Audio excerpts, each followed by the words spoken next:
kapan keberangkatan magang gitu. Jadi yang ini ada beberapa hal ya sebelum masuk ke hal-hal sebelum ini ya keberangkatan. Saya ingin mengingatkan kembali tentang timeline-nya ya, timeline magang. Jadi hari ini kita masuk ke pembekalan yang kedua, kemudian silahkan segera untuk melakukan bimbingan dan konsultasi proposal magang. Ya, kemarin yang sudah konsultasi dengan saya, silahkan dikonsultasikan lagi ya dengan DPM-nya, dosen pembimbing magangnya gitu. Kemudian nanti kalau proposal sudah di ACC, silahkan di-upload ya. Jadi sebelum keberangkatan magang itu proposal harus sudah di-upload. Jadi paling lambat H-3 sebelum berangkat magang. Nah, ini mengantisipasi kalau yang tahun kemarin ya, tahun-tahun sebelumnya itu sampai sudah selesai magang baru konsultasi proposal. Nah, ini kan dosennya kaget ya, Bapak Ibu dosen kaget. Jadi kita mengantisipasi itu, mohon diperhatikan. Jadi upload proposal paling lambat H-3 sebelum berangkat magang ya. Kemudian pelaksanaan magang bulan Agustus ya, jadi mulai bulan Agustus sampai November. Kemudian nanti batas selesai magang itu 30 November. Jadi 30 November itu semua yang magang dari 1, 2, 3 periode itu harus sudah selesai. Kemudian nanti administrasi pasca magang itu antara Oktober sampai Desember.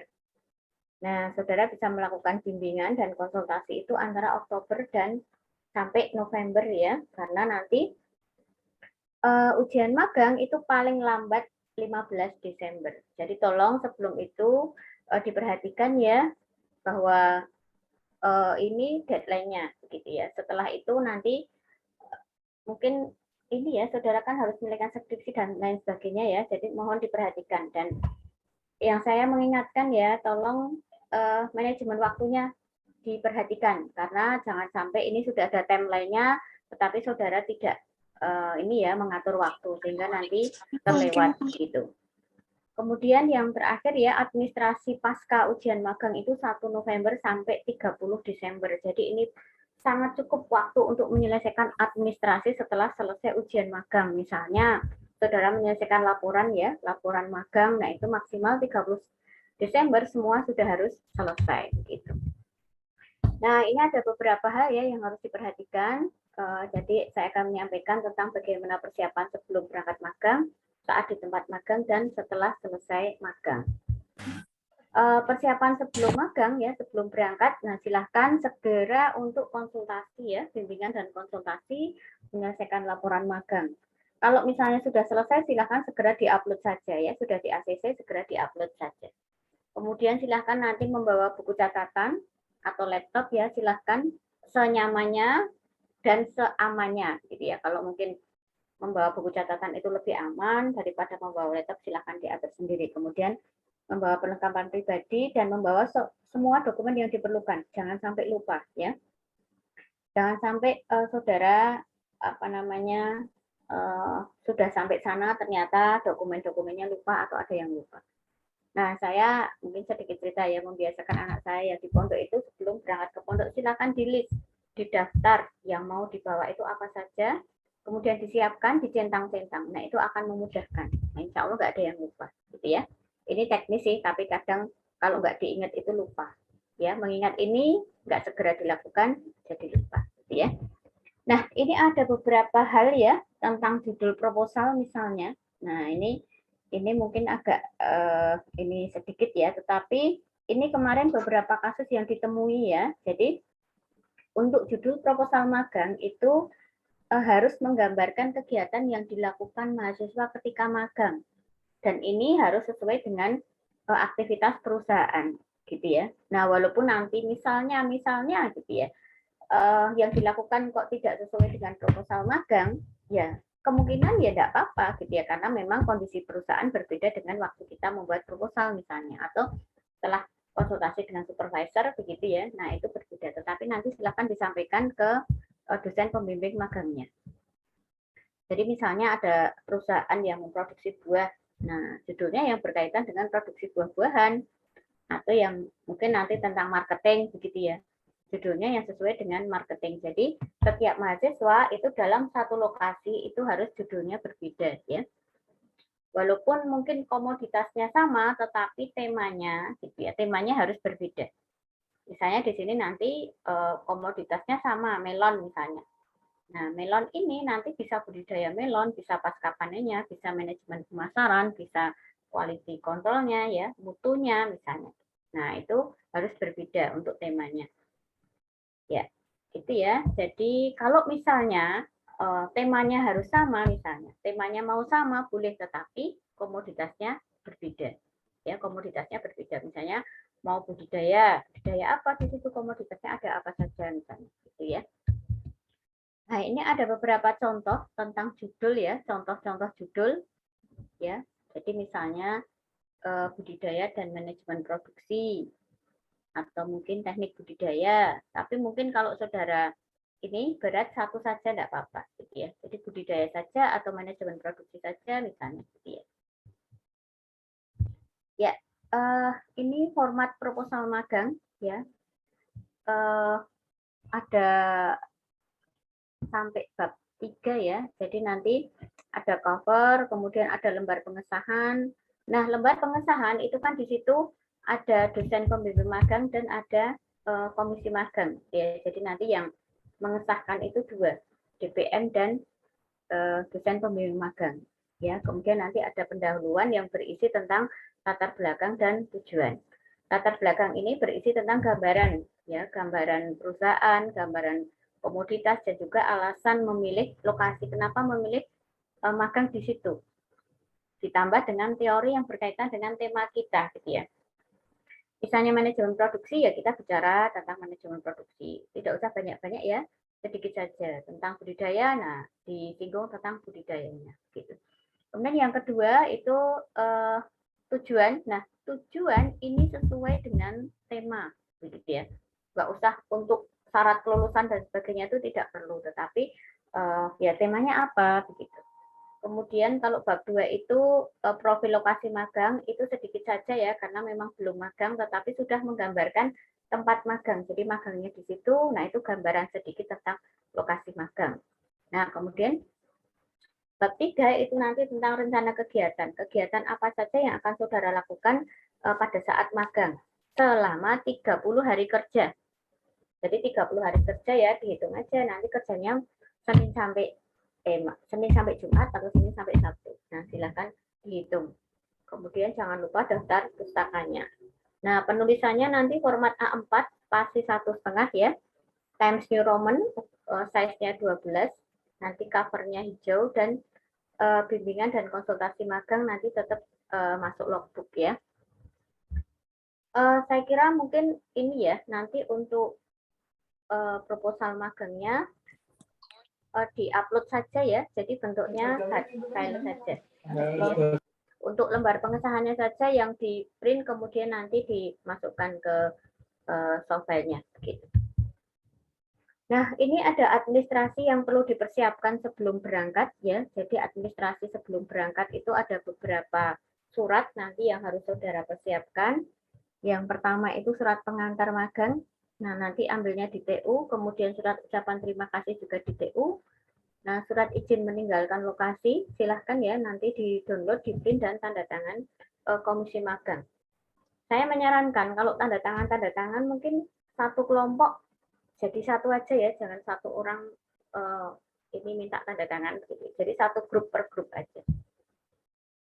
Kemudian form penilaian jangan lupa ya, nanti di-download, di-print, dan dimintakan ke perusahaan saat magang sudah selesai. Jadi ini ya, ini form penilaian yang nanti akan menjadi komponen penilaian di dalam magang. Kemudian logbooknya juga jangan lupa. Kemudian surat keterangan selesai magang yang nanti ini mahasiswa minta ke perusahaan setelah saudara selesai magang. Jadi sebelum selesai gitu ya, sebelum 30 hari kerja saudara sudah persiapan dulu untuk minta ke perusahaan supaya nanti tidak mundur begitu ya.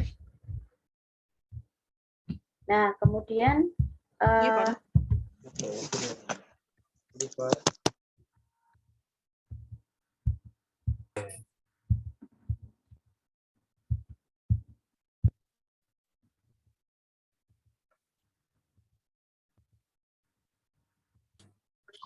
Nah, saat di lokasi magang, ada beberapa hal yang harus saudara perhatikan ya. Nah, silahkan nanti saudara harus melakukan adaptasi dengan baik di tempat magang, karena di tempat yang baru gitu ya, baru kenal dan lain sebagainya.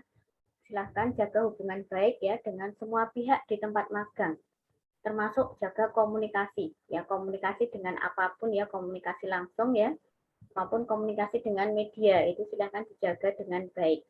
Nah, karena saudara selama 1 bulan di situ ya, kalau ada hal-hal yang tidak berkenan dari pihak perusahaan, seperti kemarin pernah ya, satu kelompok itu tidak keluar nilainya karena pihak perusahaan tidak mau memberikan nilai. Nah, ini kan repot ya. Nah, ini silahkan pokoknya berbaik-baik begitu ya dengan semua pihak di perusahaan. Kemudian menjaga nama baik prodi agribisnis, Fakultas Pertanian dan UMI. Kalau sesuatu yang buruk itu bisa yang kena itu semuanya. Itu kuliah di mana toh gitu ya. Itu rumahnya mana toh itu. Kalau jelek itu cepat sekali begitu ya.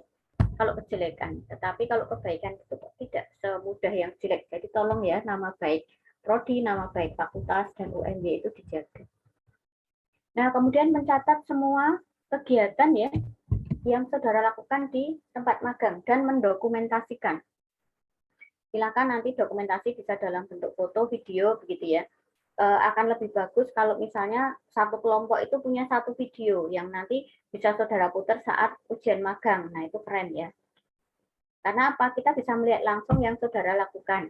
Nah, tiga-tiganya misalnya satu kelompok itu 3 orang kan bisa langsung terlihat di situ ya bahwa memang 3 orang itu betul-betul bekerja misalnya. Nah, itu penting ya. Nah, kemudian jangan lupa mengisi logbook. Logbook ini harus selalu diisi. Jangan direkap ya, tapi tiap hari harus diisi logbooknya. Saya menyarankan setiap kegiatan yang saudara lakukan pada saat magang itu dicatat. Dicatat setiap kegiatan langsung begitu ya.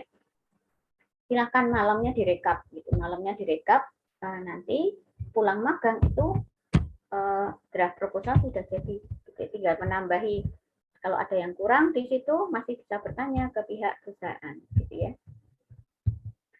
Nah, kemudian ya setelah selesai magang, ini nanti saudara harus mempunyai catatan dan dokumen seluruh kegiatan magang ya, dan menyelesaikan administrasi selesai magang, termasuk tadi ya, surat selesai magang, nilai dan lain sebagainya itu harus saudara selesaikan ya. Nah, ini ada beberapa dokumen yang harus saudara persiapkan. Jadi menjelang kepulangan itu nanti silahkan minta nilai lapangan. Nah, tadi ya yang sudah di print, kemudian minta surat selesai, ya surat keterangan selesai magang, dan menyerahkan surat ucapan terima kasih ke pihak perusahaan.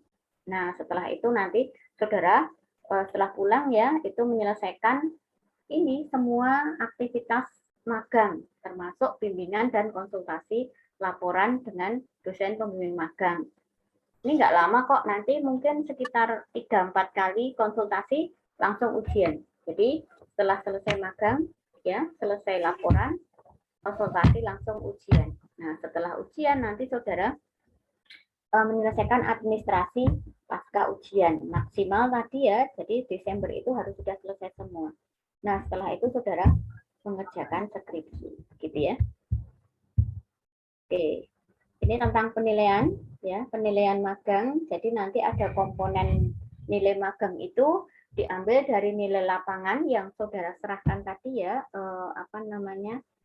ke pihak perusahaan ya, form penilaian tadi, kemudian nilai laporan. Nanti kalau sudah selesai semua nilai laporannya, kemudian nilai ujian ya, nilai ujian. Nah itu nanti diakumulasi, ini perhitungannya ya.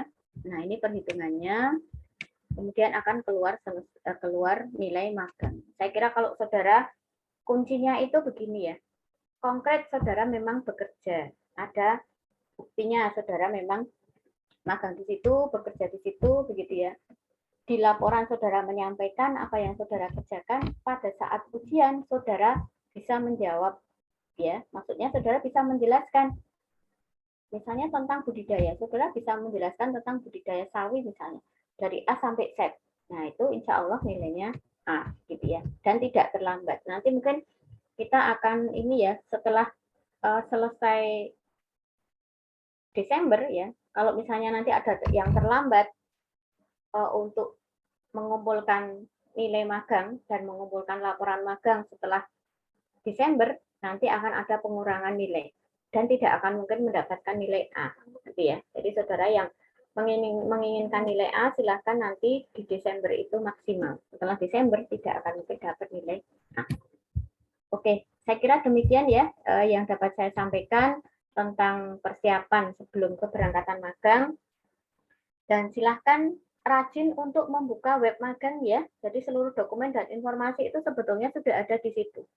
Jadi tidak perlu tanya gitu ya, cek dulu di web gitu ya, dilihat di situ ada enggak, baru kalau tidak ada atau bingung silahkan nanti bertanya ke komisi magang. Oke, demikian ya yang dapat saya sampaikan untuk persiapan keberangkatan magang, nanti kita bisa diskusi. Sebelum diskusi kepada Pak Zaki, monggo kalau ada yang mau disampaikan, Pak. Oke, terima kasih pada Breno. Suara saya terdengar nggih, Bu? Terdengar Pak, tapi agak kecil ya. Oh, nggih.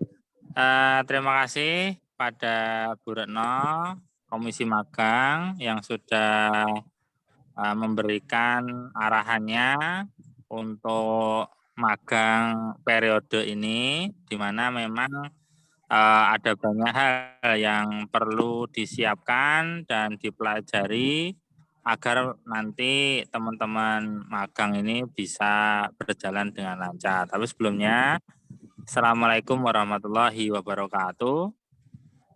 Waalaikumsalam. Waalaikumsalam warahmatullahi wabarakatuh. Saya sedikit saja ada beberapa hal yang mungkin perlu diperhatikan oleh teman-teman gitu ya.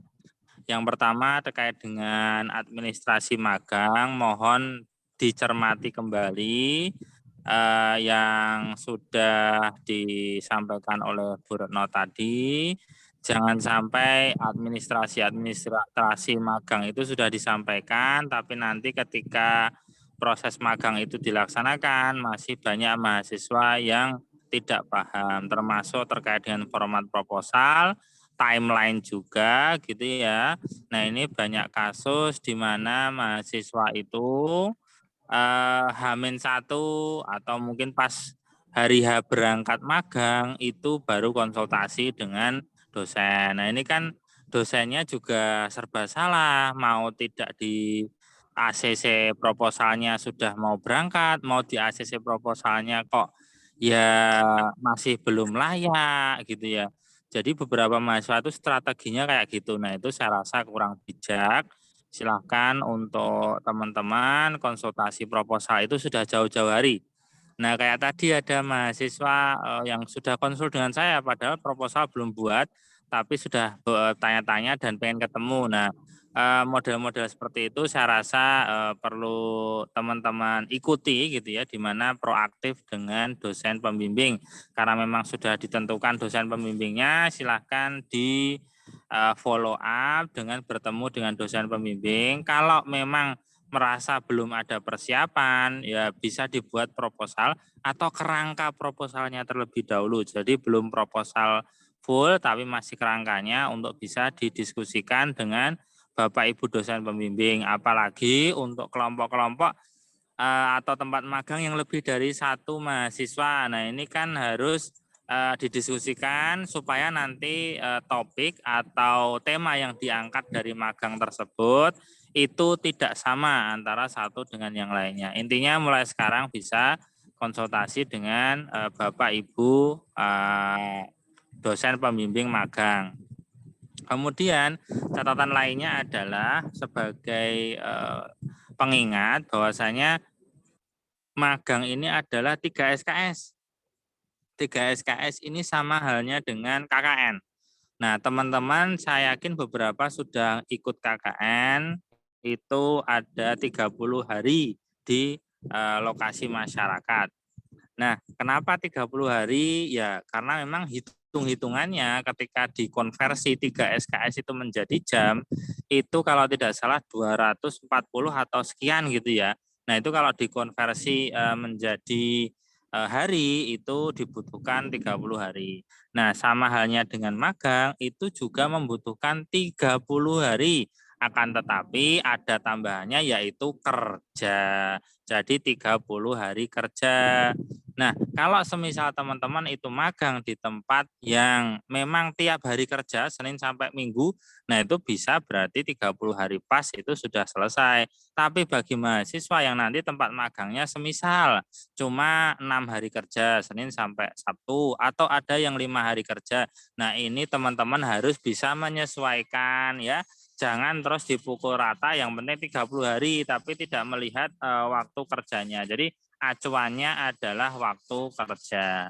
Seperti itu, kemudian nanti jika ada kendala bisa didiskusikan dengan prodi ataupun komisi magang ataupun dosen pembimbing magangnya. Kemudian catatan lainnya adalah begini, kemarin saya juga sempat ngobrol dengan Bu Retno ya, terkait dengan magang ketika ada biaya yang perlu dikeluarkan. Nah, ini konsekuensi ya teman-teman ya. Biaya yang perlu dikeluarkan ketika magang itu adalah sebuah konsekuensi yang perlu teman-teman tanggung gitu ya. Karena memang dalam setiap hal yang kita lakukan pasti ada konsekuensinya. Kemudian ada beberapa kasus di mana tempat magang itu menarik biaya 100.000 per anak untuk biaya bimbingan atau biaya lainnya. Saya rasa ini adalah bukan sesuatu yang perlu diramaikan gitu ya, karena memang teman-teman bisa melogika sendiri gitu ya, di mana memang menjadi seorang pembimbing magang di lokasi perusahaan, saya rasa itu sudah pertama menguras tenaga, kedua menguras pikiran, ketiga bisa jadi mahasiswa tersebut mengurangi kuantitas ataupun kualitas produksi karena harus fokus ngajari mahasiswa. Nah, tolong dipikirkan ke arah sana gitu ya. Jangan berpikir, loh biasanya magang gratis, kok ini ditarik. Nah, tolong berpikir di arah sana karena memang teman-teman magang itu bisa jadi memang repoti gitu ya. Nah, sebagai imbal balik dari ngerepoti itu, kalaupun ditarik semisal 100.000 atau mungkin ada biaya lainnya, nah itu tolong diikhlaskan dan tidak usah diramaikan gitu ya. Nah, ini beberapa rame, oh Pak ini ditarik 100.000. Nah, teman-teman di sana itu ngerepoti gitu loh. Masa ditarik segitu rame. Nah, ini mohon dipahami itu gitu ya. Karena meskipun nanti konteksnya adalah simbiosis mutualisme, di mana teman-teman juga pastinya akan membantu mereka, tapi secara umum kan teman-teman yang lebih banyak ngerepoti gitu ya, mereka harus meluangkan waktu, meluangkan tenaga, meluangkan pikiran untuk ngajari teman-teman gitu. Oke, saya rasa catatan-catatan yang perlu saya sampaikan adalah itu. Nanti untuk magangnya mohon bisa jaga diri, kemudian jaga alma mater, jangan berbuat macam-macam gitu ya, ikuti saja aturan main dari perusahaan. Yang penting itu adalah bukan sebuah kriminal atau mungkin bukan sebuah tindakan kekerasan. Saya rasa ikuti sajalah alur dari perusahaan gitu ya. Jangan terus dikit-dikit rame, ini gimana gitu. Jangan. Jadi teman-teman magang itu menjadi salah satu bagian dari latihan, latihan untuk memahami atau merasakan dunia kerja itu seperti apa. Jadi ya dunia kerja itu memang seperti itu. Nanti ada yang mungkin orang yang rese, atau mungkin orang yang galak, atau mungkin orang yang sangat membantu dan sebagainya. Itu kemungkinan teman-teman akan mendapati itu. Nah, dengan teman-teman magang bisa merasakan itu kan, jadi punya pengalaman, jadi bisa mempersiapkan diri ketika nanti teman-teman benar-benar menjadi karyawan atau tenaga kerja di sebuah perusahaan atau mungkin jadi wirausaha. Dengan jadi wirausaha nanti ya teman-teman bisa memperbaiki terkait dengan perlakuan terhadap tenaga kerja. Nah, bisa jadi seperti itu. Oke, cukup sekian dari saya kembalikan kepada Bu Retno. Wassalamualaikum warahmatullahi wabarakatuh. Waalaikumsalam warahmatullahi wabarakatuh. Oke, terima kasih Pak Zaki. Tadi sudah banyak ya disampaikan oleh Pak Zaki yang lebih ke mengingatkan gitu ya, karena ibarat ini anak-anak saya itu mau magang gitu ya, yaitu harus diingatkan oleh orang tuanya. Nah, oke, silahkan kalau ada